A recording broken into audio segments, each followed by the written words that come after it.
우리 서로 인사하겠습니다. 부족하지만 잘 부탁드립니다.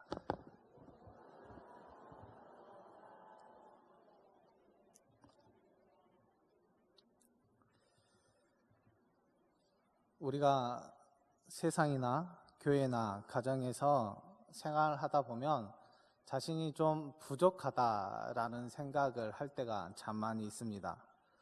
여기에서 부족하다라는 것은 정신적인 그런 부족함을 이야기하는 것이 아니라 자신의 재능이나 능력이나 여러 가지 것을 부족하다라고 말하고 있습니다. 그런데 이런 생각은 누구나 한 번 이상은 하고 살아가고 있다는 것입니다. 그렇다면 왜 내가 부족하다라고 생각하게 될까요?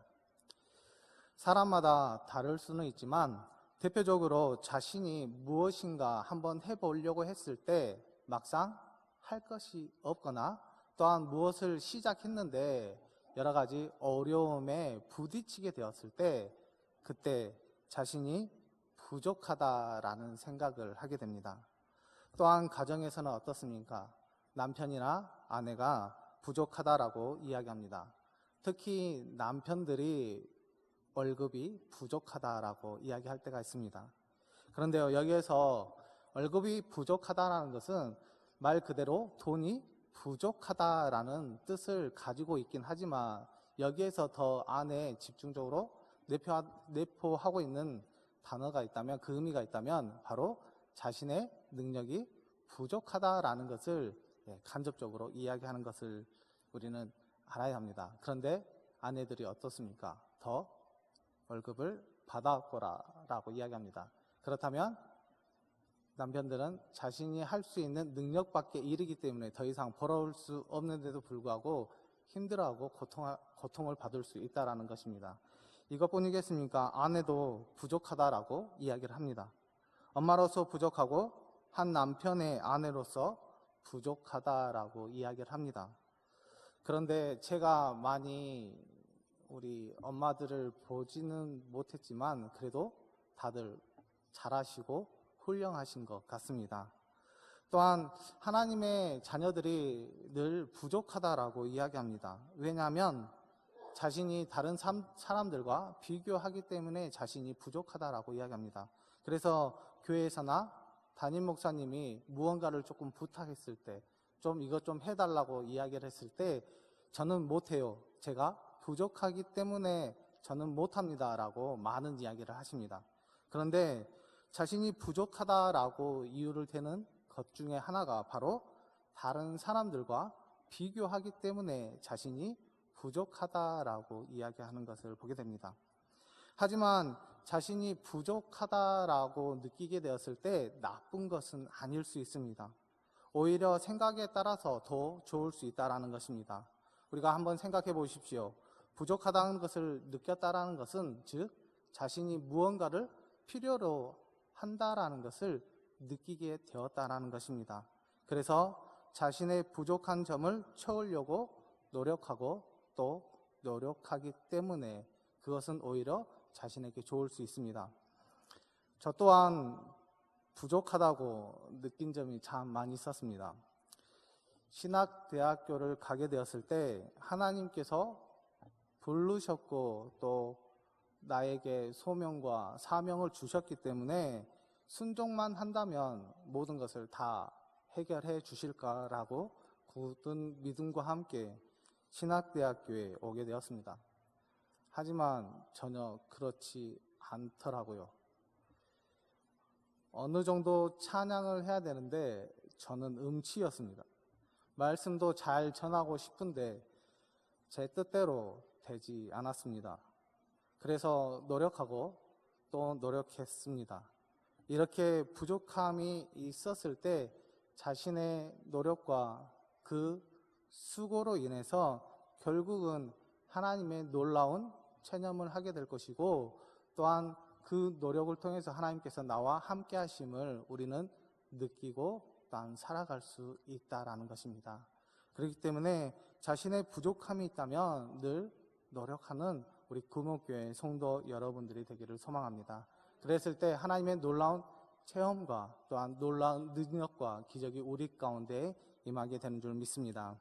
오늘 본문 말씀을 보기 전에 앞부분의 말씀을 보면 예수님께서 제자들의 발을 씻기시는 장면이 나옵니다.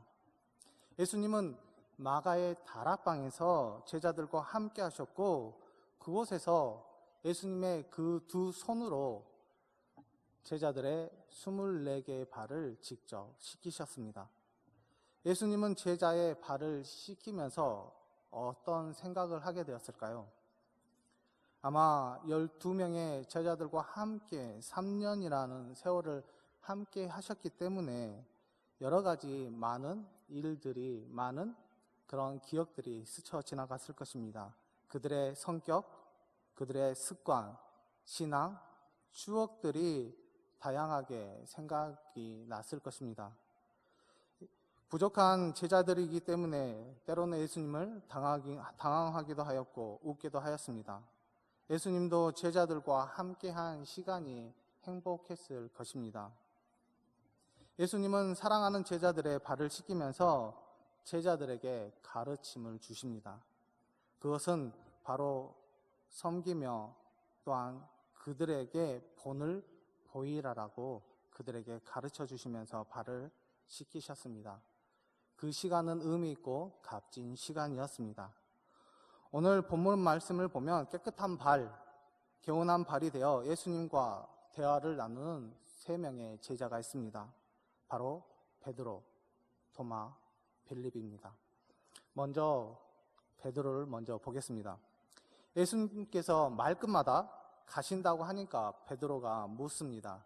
우리 요한복음 13장 36절의 말씀을 같이 읽겠습니다. 시몬 베드로가 이르되 주여,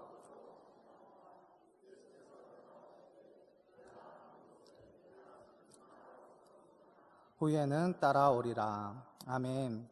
베드로가 묻습니다. 예수님, 주여 어디로 가시나이까? 예수님께서 대답하십니다. 내가 가는 곳에 내가 지금은 따라올 수 없으나 후에는 따라오리라. 예수님께서 가신 길은 바로 십자가의 길입니다. 그 십자가의 길은 고난과 고통에 있는 길입니다. 예수님은 제자들이 지금은 따라올 수 없으나 나중에는 따라올 것이라고 말씀하고 있습니다. 그러나 베드로는 예수님이 말씀하신 뜻이 무엇인지 정확하게 알지 못했습니다. 그래서인지 베드로는 자신의 목숨을 버리고서라도 꼭 따라가겠다라고 이야기합니다. 우리 37절의 말씀을 같이 읽겠습니다. 베드로가 이르되 주여, 내가 지금은 어찌하여 따라갈 수 없나이까? 주를 위하여 내 목숨을 버리겠나이다. 아멘. 지금은 따라갈 수도 있고 예수님을 위해 목숨도 버릴 수 있습니다라고 지금 자신 있게 말하고 있습니다. 이에 대하여 예수님은 요한복음 13장 38절에서 이렇게 대답하십니다. 예수께서 대답하시되 내가 나를 위하여 내 목숨을 버리겠느냐? 내가 진실로 진실로 내게 이르노니 닭 울기 전에 내가 3번 나를 부인하리라. 목숨을 버리겠다고? 거짓말 치지 마, 허풍 떨지 마라고 말씀하고 있습니다. 예수님은 베드로가 부인할 것을 분명히 알고 있었지만 그에게 화를 내거나 분노하지 않으십니다. 그것은 바로 베드로가 아직 그 일을 담당하기에 부족함을 잘 알고 있었기 때문입니다. 그리고 예수님의 말씀대로 베드로는 3번이나 예수님을 부인합니다. 아마 베드로 자신에게 실망했을 것입니다. 자신의 부족하고 나약한 존재임을 알게 되었을 것입니다. 그래서 그가 할 수 있었던 것은 바로 자신의 고향으로 돌아가 어부가 되는 것이었습니다. 부족하지만 베드로를 사랑하셨던 예수님께서 부활 이후에 그에게 다시 찾아가십니다. 그리고 베드로에게 묻습니다. 나를 사랑하느냐? 나를 사랑하느냐? 나를 사랑하느냐? 3번 묻습니다. 내가 주님을 사랑하시는 줄 주님이 아시나이다. 베드로가 이렇게 3번 대답합니다. 예수님의 부활 사건을 경험한 베드로는 그의 삶이 완전히 달라지게 됩니다. 이제는 예수님을 증거하는 존귀한 제자가 되었습니다. 사도행전 2장의 말씀을 보면 베드로가 예루살렘에서 설교할 때에 많은 사람들이 변화를 받고 그에게 찾아오게 됩니다. 그리고 그들이 묻습니다. 우리가 어찌해야 할 것을 묻게 되었을 때 베드로는 그들에게 이렇게 대답합니다. 너희가 회개하여 각각 예수 그리스도의 이름으로 세례를 받고 제 사함을 받으라. 그리하면 성령의 선물을 받으리라 라고 그들에게 대답했습니다. 이날의 성도의 수가, 즉 그들의 변화받고 베드로가 말씀을 전한 그 말씀을 듣고 변화받은 성도의 수가 3,000이 더하였다라고 분명히 우리에게 가르쳐주고 있습니다. 베드로는 예수님과 3년이라는 세월을 함께 보내며 말씀을 듣고 배웠습니다. 하지만 그 역시 사람인지라 실수도 하고 예수님을 3번이나 부인하는 제자였습니다. 그러나 그의 부족한 점을 잘 알고 계셨던 주님께서 그 부족함을 채워주셨습니다. 용기를 얻게 하셨습니다. 이제는 담대히 하나님의 말씀을 전할 수 있는 귀한 사도가 될 수 있도록 하나님께서 그를 세워주시고 함께해 주심을 우리에게 보여주고 있습니다. 우리도 연약하고 부족하지만 하나님께서 우리와 함께 하시며 우리의 부족함을 채워주시고 도와주실 줄 믿습니다. 다음으로 도마입니다. 예수님께서 너희를 위하여 거처를 예비하러 가신다라고 예수님께서 도마에게 이야기합니다. 우리 14장 4절의 말씀을 같이 읽겠습니다.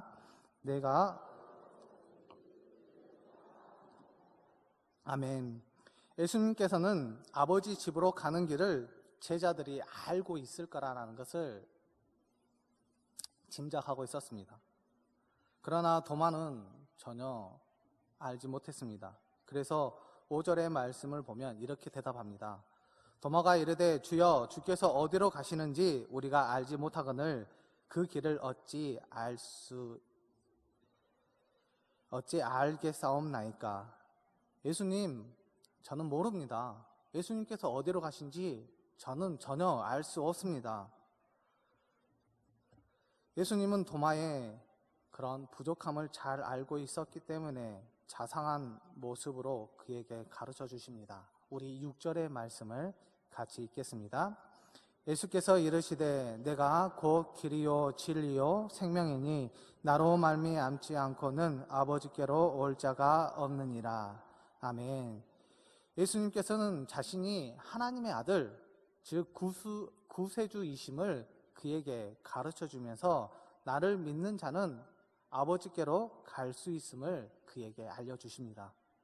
도마는 그때 당시에 예수님을 계속 의심했었고 믿지 못했지만 사도행전 1장의 말씀을 보면 마가의 다락방에서 그가 성령 체험을 함으로 말미암아 굳은 믿음을 갖게 되었고 또한 하나님의 말씀을 증거하는 삶으로 변화받게 된 것을 보게 됩니다. 우리가 아무리 의심할지라도 하나님께서는 끝까지 기다려주시고 그리고 그 기다림 속에서 우리의 믿음이 성장할 수 있도록 도와주시고 만들어주실 줄 믿습니다. 마지막으로 빌립입니다. 예수님은 빌립에게 하나님과의 관계를 설명하십니다. 요한복음 14장 7절의 말씀을 보면 너희가 나를 알았더라면 내 아버지도 알았으리로다. 이제부터는 너희가 그를 알았고 또 보았느니라. 나는 너희를 구원하기 위해 이 땅에 온 하나님의 아들 예수 그리스도이다라는 것을 그에게 가르쳐 줍니다. 나를 알므로 나의 아버지를 알 것이요 나를 봄으로 내 아버지도 보았느니라 라고 빌립에게 이야기해 주고 있습니다. 그런데 빌립은 여전히 8절에서 잘 모르겠다라고 이야기합니다. 예수님은 빌립에게 말씀하십니다. 우리 9절의 말씀을 같이 읽겠습니다. 빌립아, 내가 이렇게 오래 너희와 함께 있으되 내가 나를 알지 못하느냐? 나를 본 자는 아버지를 보았거늘 어찌하여 아버지를 보이라 하느냐? 아멘. 예수님께서는 나를 본 것이 아버지를 본 것이다 라고 그에게 가르쳐주고 있습니다. 그리고 24절까지 예수님과 또한 하나님의 관계를 상세하게 그에게 가르쳐주는 내용이 24절까지입니다. 이렇게 예수님께서 설명하신 이유는 빌립이 아직 많이 부족함을 알고 있었기 때문입니다. 예수님은 제자들의 부족함을 잘 알고 계셨습니다. 그래서 제자들의 대함에 있어서 부족한 점을 사랑으로 채워주셨고, 또한 제자들의 신앙이 성장될 수 있도록 그들에게 말씀을 가르치고 또한 사명자로 키우고 계심을 우리에게 가르쳐주고 있습니다. 그리고 계속해서 말씀을 듣게 하시고 또한 제자들이 스스로 깨닫고 설 때까지 기다려 주시는 예수님의 모습을 볼 수 있습니다. 예수님은 제자들의 부족함을 잘 알고 있었기에 탓하지 않으시고 서두르지 않으셨습니다. 오히려 이해하시고 오해가 있으면 오해를 풀어주시고 사랑해 주셨습니다. 예수님은 사랑이십니다. 요한복음 13장 1절의 말씀을 보면 세상에 있는 사람들을 사랑하시되 끝까지 사랑하시느니라. 예수님의 사랑은 유통기간이 없습니다. 예수님의 사랑은 아가페 사랑입니다. 사랑은 다른 사람의 허물을 감싸 줍니다. 사랑은 용서하는 마음과 미움을 사라지게 합니다. 예수님은 제자들을 사랑하셨습니다. 그래서 제자들의 부족한 모습을 보았지만 기다려주시고 용기와 희망을 주셨습니다. 저와 여러분 역시 부족합니다. 부족한 저희에게 예수님께서는 기다려주시고 용기와 희망을 주십니다.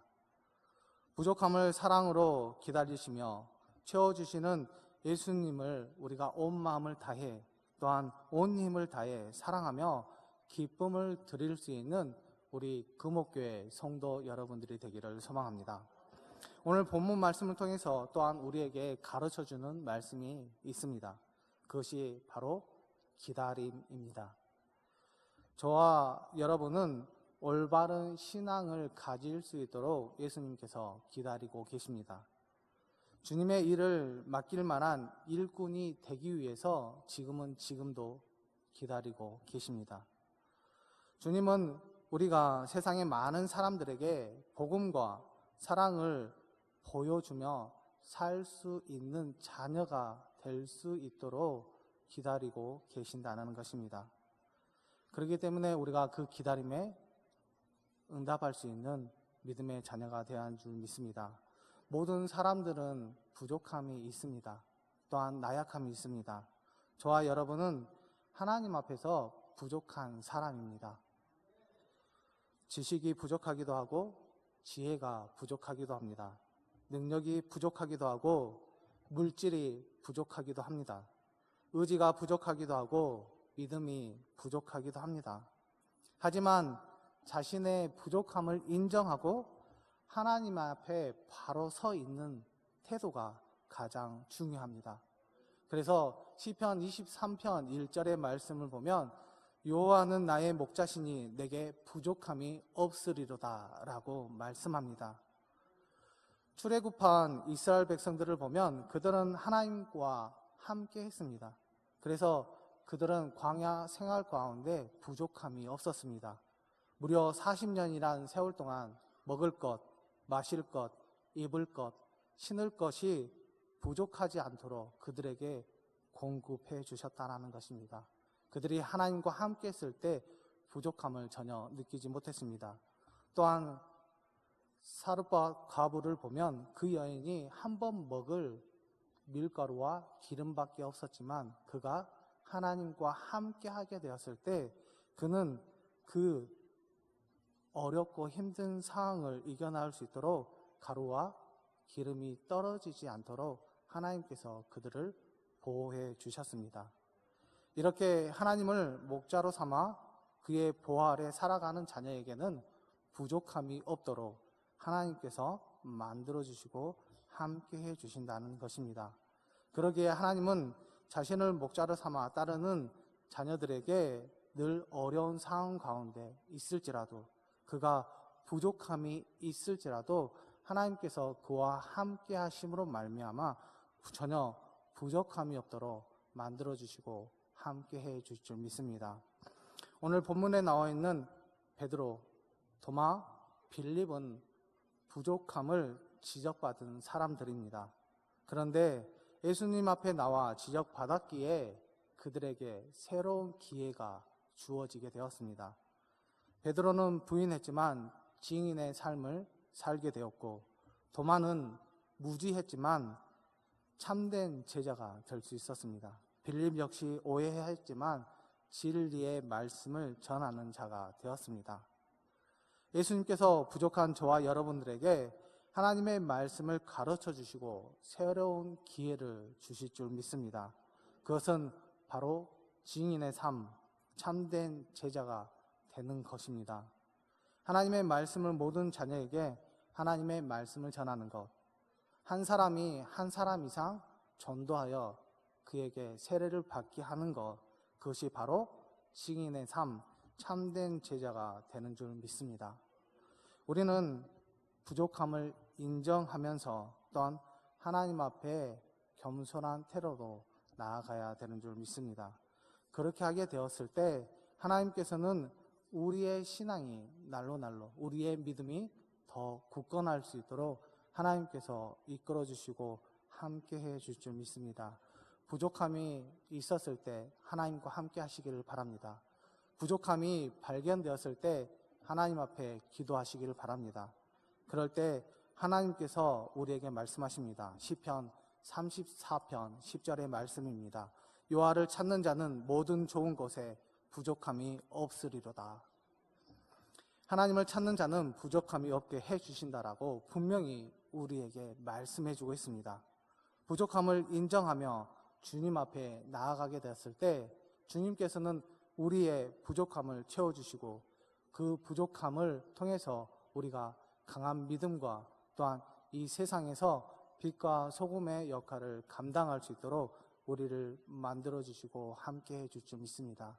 내가 부족하였을 때 하나님 앞에 더 가까이 가시기를 바랍니다. 그랬을 때 하나님께서는 우리에게 새로운 기회를 주실 뿐만 아니라 우리에게 더 없는 능력을 통해서 우리가 감당하실 그 일들까지도 감당할 수 있도록 도와주시고 함께 해주십니다. 우리가 부족함이 있다고 나태하지 마시고 포기하지 마시고 더욱더 하나님을 의지할 수 있는 우리 금옥교회 성도 여러분들이 되기를 소망합니다.